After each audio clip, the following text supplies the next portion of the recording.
सुप्रभात, कैसे हैं आप सब? जैसा कि आप सभी जानते हैं कि आप सभी के favourite mobile store the gadget zone हमेशा आपके लिए नए नए ऑफर्स लाता रहता है और इस लॉकडाउन के बाद भी आप सभी के लिए कुछ ना कुछ स्पेशल ऑफर डेफिनेटली होना चाहिए। सो इस बार हम ले आए हैं आप सभी का फेवरेट मोबाइल यानी कि एप्पल आईफोन बहुत ही अफोर्डेबल और इजी EMIs पर, यानी कि आईफोन SE सिर्फ और सिर्फ ₹54 पर डे की इजी इंस्टॉलमेंट पर अवेलेबल है। IPhone 10R ₹66, iPhone 11 ₹76, iPhone 12 mini ₹97, Apple watch SE ₹121 only, iPad सिर्फ और सिर्फ ₹82 की इजी इंस्टॉलमेंट पर अवेलेबल है। यानी कि इतनी कम EMIs होने के बावजूद आपको कोई भी डाउन पेमेंट नहीं देनी है। तो अपना आधार कार्ड और पैन कार्ड लाएं और अपनी पसंद का फेवरेट आईफोन या कोई भी एप्पल गैजेट घर ले जाएं। अगर आप ये फैसिलिटी अपने घर पर चाहते हैं तो द गैजेट जोन अवेलेबल है free home delivery with easy finances के साथ। सो कॉल अस और visit our store. See you guys.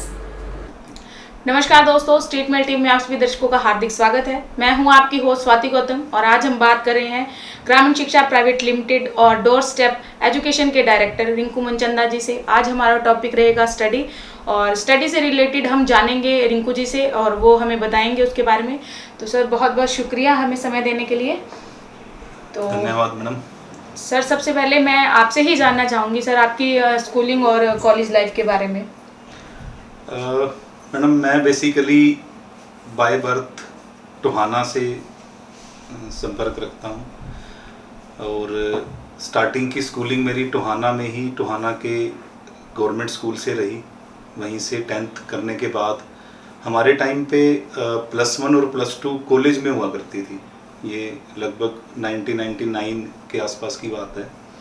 +1 +2 और BCom ये मेरी टोहाना के IG कॉलेज से रही, इंदिरा गांधी कॉलेज से।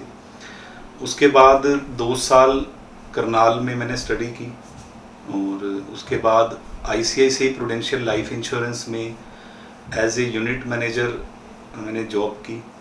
यूनिट मैनेजर से प्रमोट होते हुए as a branch manager, last posting मेरी फतेहाबाद में ही थी।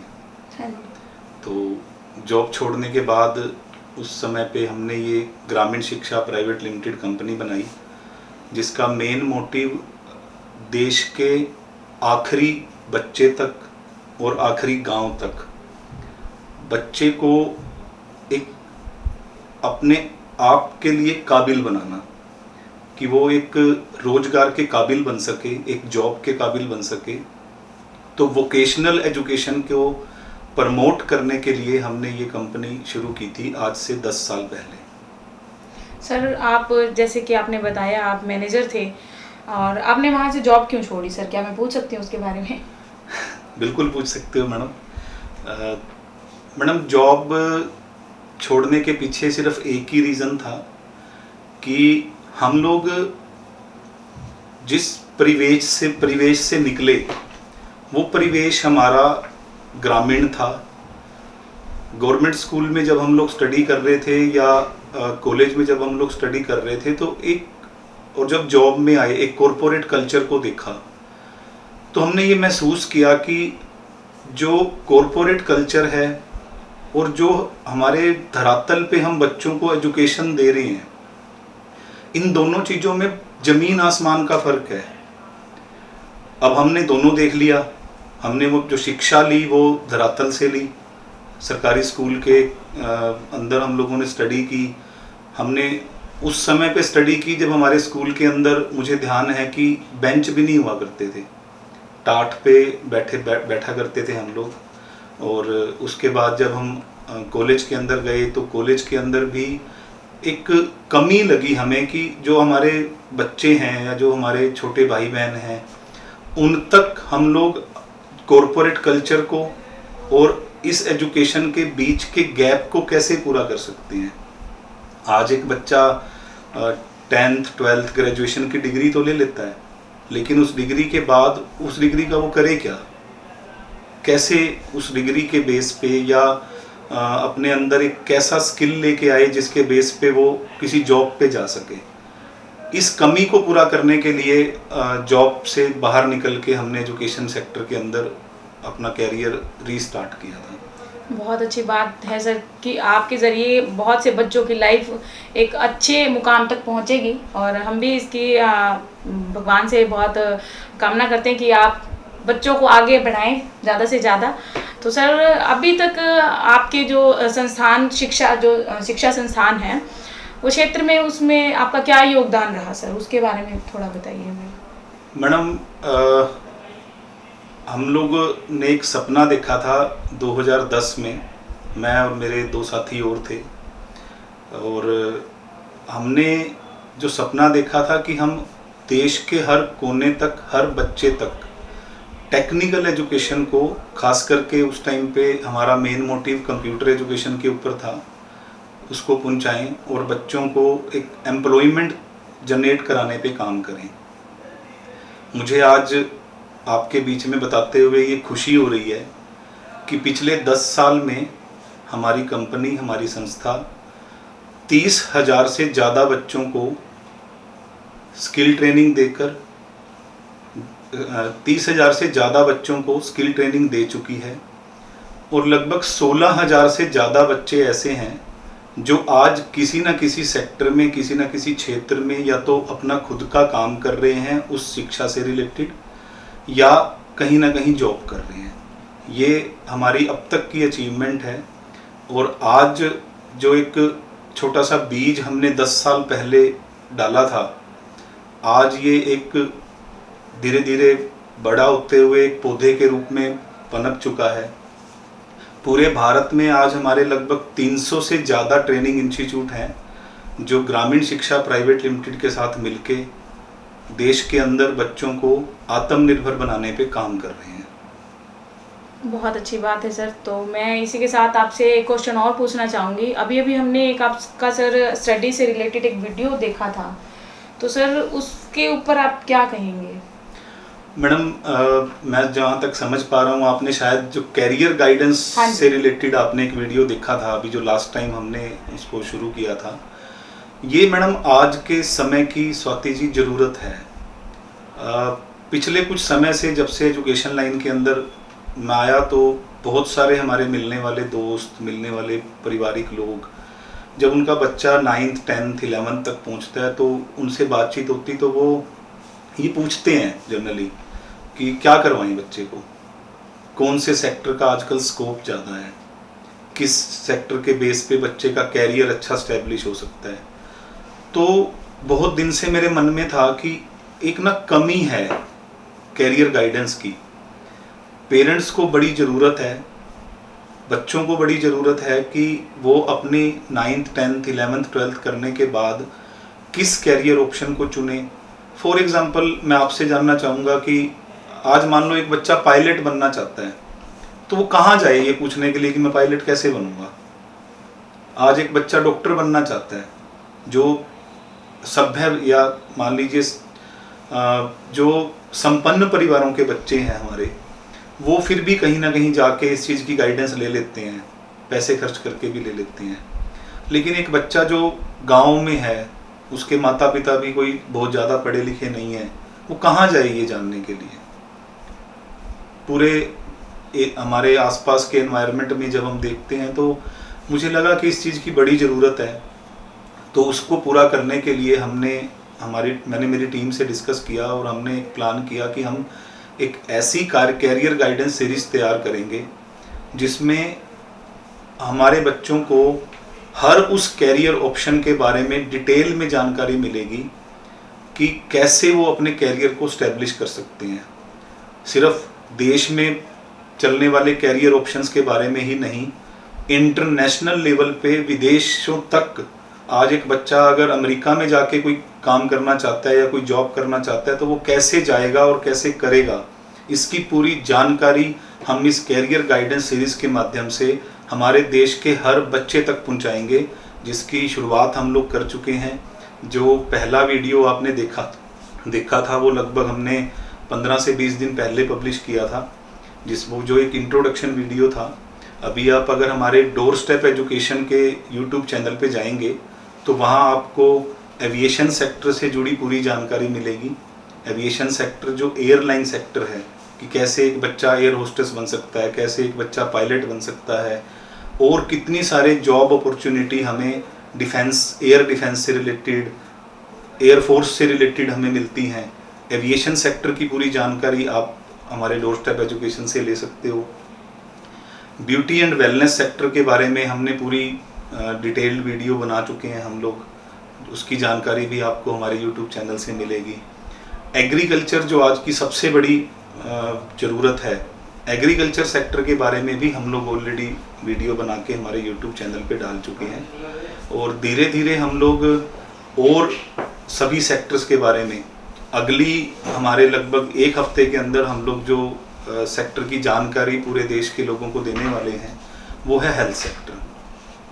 बहुत बढ़िया सर, और मुझे भी ये लगता है कि जो बच्चे उनको देखेंगे उन्हें ज़रूर कोई ना कोई हेल्प ज़रूर मिलेगी आपकी वीडियोस से।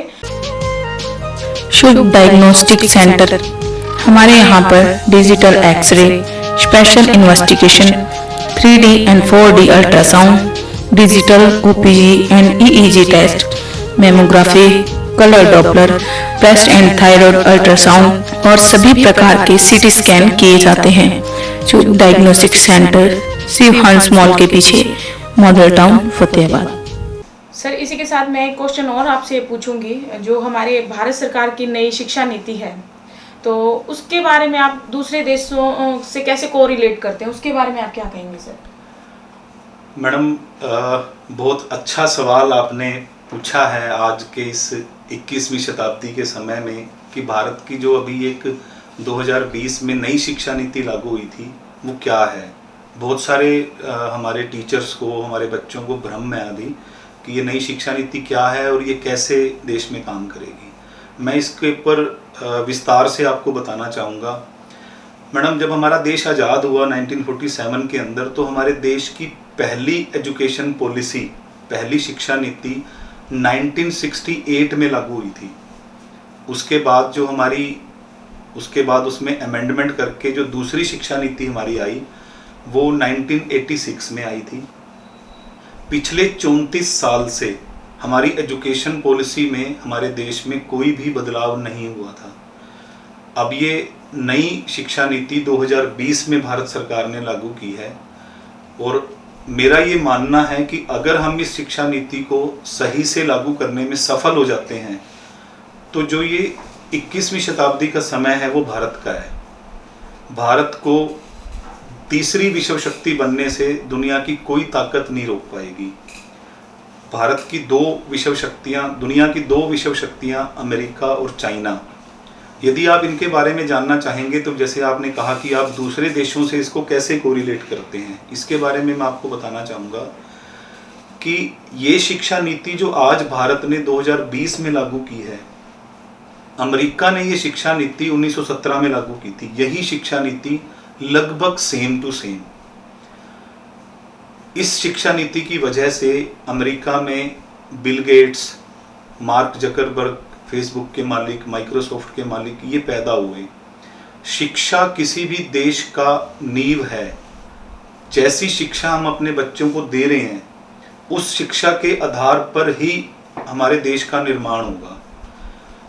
चाइना ने ये शिक्षा नीति 1996 में लागू की थी, आज से 24 साल पहले। और ये शिक्षा नीति लागू करने के बाद आज आप देखेंगे तो चाइना के अंदर हर घर में इंडस्ट्री है। स्मॉल स्केल इंडस्ट्री चाइना के हर घर में है। स्मॉल स्केल इंडस्ट्री और लार्ज स्केल इंडस्ट्री के अंदर एक कोरिलेशन चाइना ने पैदा करके आज देखिए हमारे भारत के अंदर हम लोग कितनी बड़ी स्केल के ऊपर चाइना से इंपोर्ट एक्सपोर्ट का बिजनेस करते हैं। अगर ये शिक्षा नीति लागू करने में हमारा देश पूर्णतः अच्छे से सफल हो गया तो मेरा ये मानना है कि अगले 15 से 20 साल के अंदर भारत के अंदर स्मॉल स्केल इंडस्ट्री का एक जाल बिछ जाएगा। जैसे मारुति कार बनाती है, कार के अंदर आप समझ सकते हैं कि 100 तरह के इक्विपमेंट लगे होते हैं, छोटे छोटे पुर्जे लगे होते हैं। अब अगर मारुति जहाँ पर है उसके आसपास के एरिया में छोटे छोटे पुर्जे बनाने वाली स्मॉल स्केल इंडस्ट्रियाँ अगर हम लोग पैदा करते हैं और वो स्मॉल स्केल इंडस्ट्रियाँ अपनी सारी सप्लाई मारुति को दे रही हैं, तो मारुति उन प्रोडक्ट्स को असेंबल करके एक अपनी कार को बना सकती है। इस तरह देश के हर घर में, देश के हर कोने में स्मॉल स्केल इंडस्ट्री का जाल बिछेगा। ये वोकेशनल एजुकेशन पॉलिसी है जिसके अंदर बच्चों को थ्योरेटिकल पार्ट ना पढ़ा के हम लोग प्रैक्टिकल ट्रेनिंग के ऊपर काम करेंगे। ये 5+3+3+4 का फॉर्मूला है। पहले 5 साल हम बच्चों को प्ले वे एजुकेशन देंगे, आंगनवाड़ी और प्ले वे की एजुकेशन देंगे, और उसके बाद 3 साल बच्चों की प्री प्राइमरी एजुकेशन होगी, और उसके बाद आगे उसकी फर्दर सेकेंडरी तक की एजुकेशन होगी। ये एक ओपन एंडेड एजुकेशन मॉडल है। जैसे +2 करने के बाद अब तक आपने देखा होगा कि हम लोग एक बैचलर डिग्री 3 या 4 साल की करते हैं, लेकिन अगर हम वो डिग्री बीच में छोड़ दें तो हम +2 ही रह जाते हैं। लेकिन इस एजुकेशन पॉलिसी के हिसाब से मान लीजिए +2 के बाद मैंने आज 4 ईयर की या 3 ईयर की कोई डिग्री में ज्वाइन कर लिया और किसी कारणवश मैंने 1 साल पूरा करके उस डिग्री को छोड़ दिया, तो मेरा वो 1 साल वेस्ट नहीं होगा। मुझे सरकार की तरफ से, यूनिवर्सिटी की तरफ से एक डिप्लोमा मिल जाएगा उस पर्टिकुलर सेक्टर में। उसके बाद मान लीजिए मैं कोई काम करने लग गया, 2, 4, 5 साल के बाद मैं दोबारा अपनी शिक्षा को शुरू करना चाहता हूँ, तो पूरे हिंदुस्तान की किसी भी और यूनिवर्सिटी से या उसी यूनिवर्सिटी से कहीं भी जाकर आप अगर प्रवेश मांगते हैं तो आपको सेकेंड ईयर में एडमिशन दिया जाएगा। और आपने मान लो सेकेंड ईयर पूरा कर लिया, उसके बाद आप फिर आपने बीच में से कोई गैप ले लिया 2-4 साल का, और फिर आप दोबारा से अपनी शिक्षा शुरू करते हैं, तो आप किसी भी यूनिवर्सिटी से जाके फाइनल ईयर में एडमिशन लेंगे और वहाँ से अपनी डिग्री पूरी कर लेंगे। तो आपका एक दिन भी वेस्ट नहीं होगा इससे, और इससे फ़ायदा बहुत ज़्यादा होगा। बस सिर्फ ज़रूरत इतनी है कि सरकार ने पॉलिसी तो बना दी, हमारे देश के जो एजुकेशनिस्ट हैं, हमारे देश के जो शिक्षण संस्थान हैं, वो कितनी तेज़ी से इसको लागू करते हैं, ये बहुत ज़रूरी है। सर, जैसे कि बच्चे बाहर जाने के लिए स्टडी वीज़ा लगवाते हैं, तो उसको लेकर आप क्या कहना चाहेंगे सर? मैडम, आज हम अपने आसपास के एनवायरनमेंट में देखते हैं तो बहुत बड़ी संख्या में बच्चे आज विदेशों में जाके स्टडी वीज़ा पर जा रहे हैं, और वहाँ जाके वो रहना भी चाहते हैं और काम भी करना चाहते हैं। बेसिकली मैं ये मानता हूँ कि ये हमारे एजुकेशन सिस्टम का फेलियर है कि बच्चों को, आज हमारे देश की इतनी बड़ी यूथ को ये सोचना पड़ रहा है कि हम बाहर जाके ये काम कर लें। इसके पीछे कई कारण हैं। इसके पीछे हमारे समाज का एक नेचर भी एक कारण है। कैसे, मैं आपको ये डिटेल में बताना चाहूँगा। जो बच्चे विदेश में स्टडी वीज़ा पर जाते हैं, वो बच्चे वहाँ पे साथ साथ वर्क वीज़ा भी लेते हैं। इन कंट्रीज़ ने ये अलो किया हुआ है कि आप पार्ट टाइम वर्क कर सकते हो। जैसे मान लीजिए आपके वहाँ पे 4 घंटे स्टडी चल रही है और 4 घंटे आप वर्क वीज़ा भी साथ में ले सकते हो। वहाँ काम करके भी आप अपना अर्निंग कर सकते हो और साथ साथ आप अपनी स्टडी भी कर सकते हो। अब अगर आप डिटेल में देखेंगे तो ये बच्चे वहाँ पे काम क्या करते हैं जाके, आप देखिए एक बार थोड़ा, आप इस पे अगर रिसर्च करेंगे तो आपको पता चलेगा कि वहाँ पे जाने के बाद ये बच्चे, कोई पेट्रोल पंप पे तेल डाल रहा है, कोई किसी मॉल के अंदर रिटेल ट्रेनिंग एसोसिएट का काम कर रहा है, कोई बच्चा वहाँ पे ड्राइविंग कर रहा है, कोई बच्चा वहाँ पे किसी के घर में मेड का काम कर रहा है, कोई बच्चा वहाँ पे वेटर का काम कर रहा है। वहाँ पे हमारे उन बच्चों को ये काम करने में बिल्कुल भी मतलब एक, उनको ये नहीं लगता कि हम ये काम वहाँ पे क्यों कर रहे हैं। लेकिन यही काम अगर हमारे उन बच्चों को अपने ही देश में करना पड़े तो उनको एक शर्म आती है, उनको एक गिल्टी फील होती है कि हम यहाँ पे वो काम क्यों करें। इसके पीछे कारण है हमारा समाज। हम लोग हमारे देश में काम करने वाले लोगों की एक जो रिस्पेक्ट होनी चाहिए, एक वर्क कल्चर रिस्पेक्ट, वो हम नहीं देते। आप बताइए, जब हम एक होटल में खाना खाने जाते हैं तो हम एक वेटर के साथ कैसे उसको संबोधित करते हैं। आप बताइए, जो हमारे घर में पिछले 10 साल से एक मेड आ रही है, हम उसके साथ कैसे पेश आते हैं। क्या हम उसके काम को रिकॉग्नाइज करते हैं? हमारे घर में जो प्लम्बर आ रहा है, हमारे घर में जो इलेक्ट्रीशियन आ रहा है, हमारे घर में जो एक अखबार डालने वाला आ रहा है, तो क्या हम उसके काम को रिकॉग्नाइज करते हैं? हम नहीं करते उसके काम को रिकॉग्नाइज, और हम उसके काम को एक हीन भावना से देखते हैं, जिसकी वजह से हमारे उन बच्चों को अपने यहीं पे वो काम करने में शर्म आती है। मैं स्ट्रीट बेल अखबार से ये अनुरोध करना चाहूँगा कि आप एक ज्योति इस चीज़ की आप जला सकते हो। फतेहाबाद शहर से आप एक वर्क इज़ वर्शिप, काम ही पूजा है, इसकी आप एक मुहिम शुरू कर सकते हो कि कोई एक दिन आप ऐसा निर्धारित करो जिसमें फतेहाबाद के सभी लोगों को आप मोटिवेट करो कि आपके साथ जुड़े हुए हर उस व्यक्ति को जो काम कर रहा है आपके साथ, चाहे वो आपके ऑफिस में ऑफिस बॉय का काम कर रहा है, क्लैरिकल का काम कर रहा है, या एक स्वीपर का काम कर रहा है, या आपके घर में कोई अखबार डालने आता है, आपका इलेक्ट्रीशियन है, आपका प्लम्बर है, आप उसको एक थैंक्स तो दे सकते हो। आप उसको, आपके घर में 10 साल से एक मेड आ रही है, क्या आप अपने हाथ में एक मिठाई का डब्बा लेके उसके मुंह में एक मिठाई का पीस डाल के कि तुम 10 साल से मेरे साथ काम कर रही हो, मेरी हेल्प कर रही हो, इसके लिए तुम्हारा थैंक्स है? तो आप सोचिए उनके अंदर एक मोटिवेशन पैदा होगा कि हम उनके काम को रिकॉग्नाइज कर रहे हैं। जब हम अपने देश में अपने लोगों के काम को रिकॉग्नाइज करने लगेंगे तो ये विदेश जाने वाली पॉलिसी जो है ये धीरे धीरे कम होने लगेगी, और हमारे बच्चे यहाँ रह के भी बहुत अच्छा पैसा कमाएंगे और काम भी करेंगे। बहुत अच्छी बात कही सर, इसमें एक मैसेज भी था लोगों के लिए, बस समझने की बात है। तो सर जैसे हम हमारी शिक्षा नीति को रोजगार के साथ कैसे जोड़ सकते हैं सर, उसके बारे में? मैडम, जो ये नई शिक्षा नीति लागू हुई है, रोजगार से जोड़ने से पहले आपको हमारे देश के और देश की और दो बड़ी महाशक्तियों के वर्क नेचर को और रोजगार की अवेलेबिलिटी को समझना होगा। आज अगर आप हमारे देश की टोटल एम्प्लॉयमेंट रेट को उठाएंगे तो हमारे देश का एम्प्लॉयमेंट रेट लगभग 35% है। इसको मैं थोड़ा विस्तार से आपको समझाना चाहूँगा कि जैसे हमारे देश के 100 लोग हैं, उसमें सभी एज ग्रुप के लोग आगे, जो बच्चा आज पैदा हुआ है वो भी, और जो 80 साल का बुजुर्ग है वो भी। हमारे देश में 100 लोगों में से 35 लोग काम करते हैं और बाकी 65 लोग उन 35 लोगों के ऊपर डिपेंडेड हैं। मतलब 35 लोग काम करके उन बाकी 65 लोगों का भी पेट भरते हैं।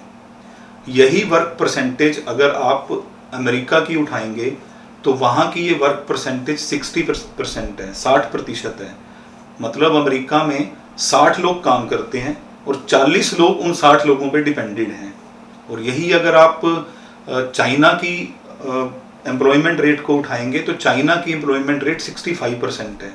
मतलब वहाँ 65 लोग काम करते हैं और 35 लोग उन 65 लोगों के ऊपर डिपेंडेड हैं। इस नई एजुकेशन पॉलिसी से जब हम वोकेशनल एजुकेशन, स्किल ट्रेनिंग बच्चों को देना शुरू करेंगे तो इससे ये वर्क परसेंटेज बढ़ेगी। मान लीजिए अगले 10 साल में अगर हम 35 से 65% तक अगले 10 से 15 साल में भी पहुंच जाते हैं तो आज जो हमारे देश की जीडीपी है वो आज से लगभग 3 गुना होगी। लगभग हर व्यक्ति के हाथ में एक रोजगार होगा, काम होगा, और देश को एक बहुत बड़ी इम्प्रूवमेंट करने से, आगे बढ़ने से कोई नहीं रोक पाएगा।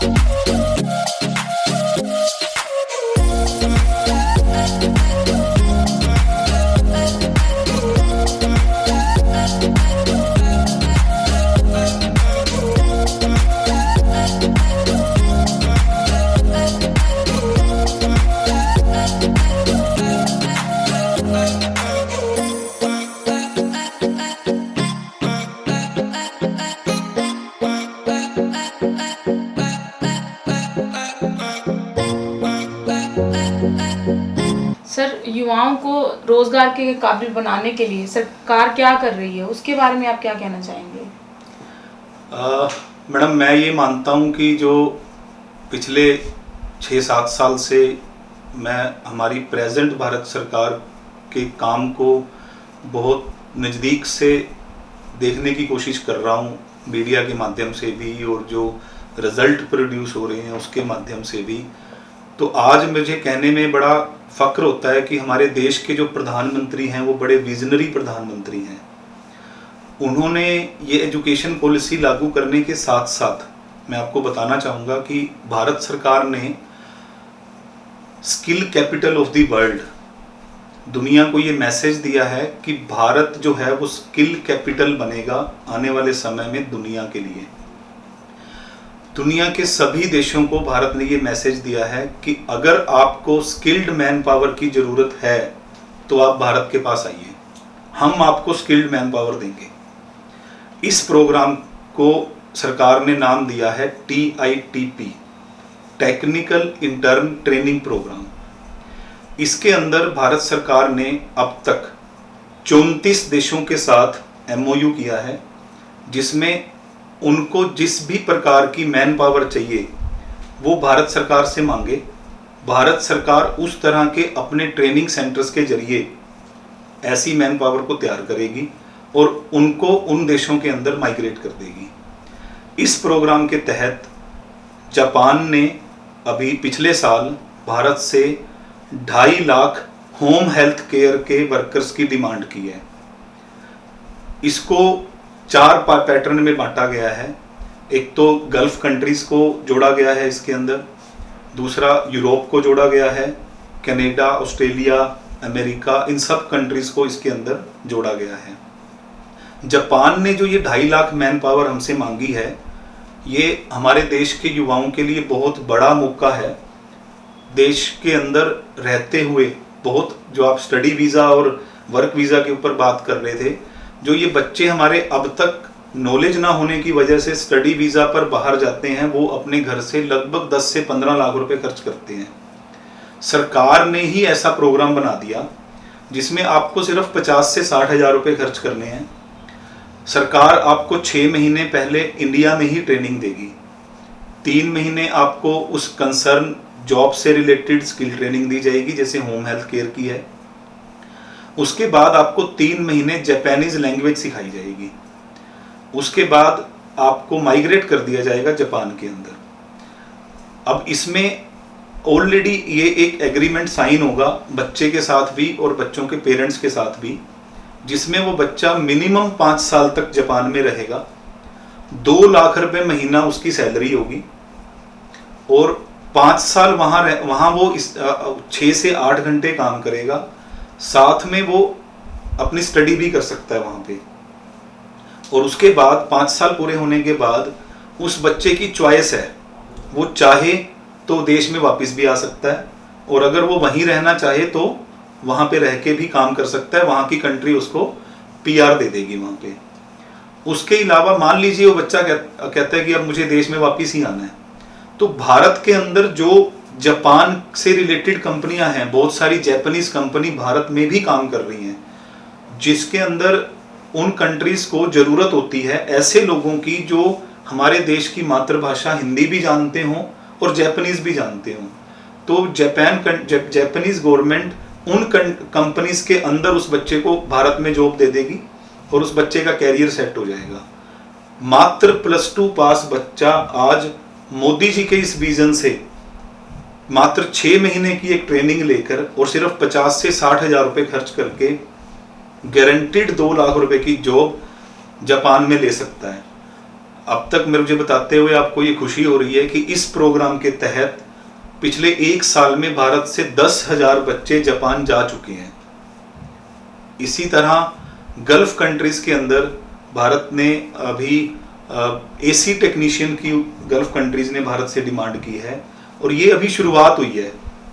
आप इसको समझने की कोशिश करिए कि दुनिया का कोई भी देश जो जिस तरह की मैन पावर उसको चाहिए वो भारत से डिमांड करेगा, भारत वैसी मैन पावर अपने पास तैयार करेगा और उस देश को वो मैन पावर दे देगा। इसी तरीके की नई जानकारियां पाने के लिए आप स्टेटमेल टीवी के साथ बने रहिए। लाइक शेयर सब्सक्राइब करना ना भूलें, बेल आइकन को जरूर प्रेस करें, नई नोटिफिकेशन सबसे पहले आपके पास पहुंचे। इसी के साथ नमस्कार।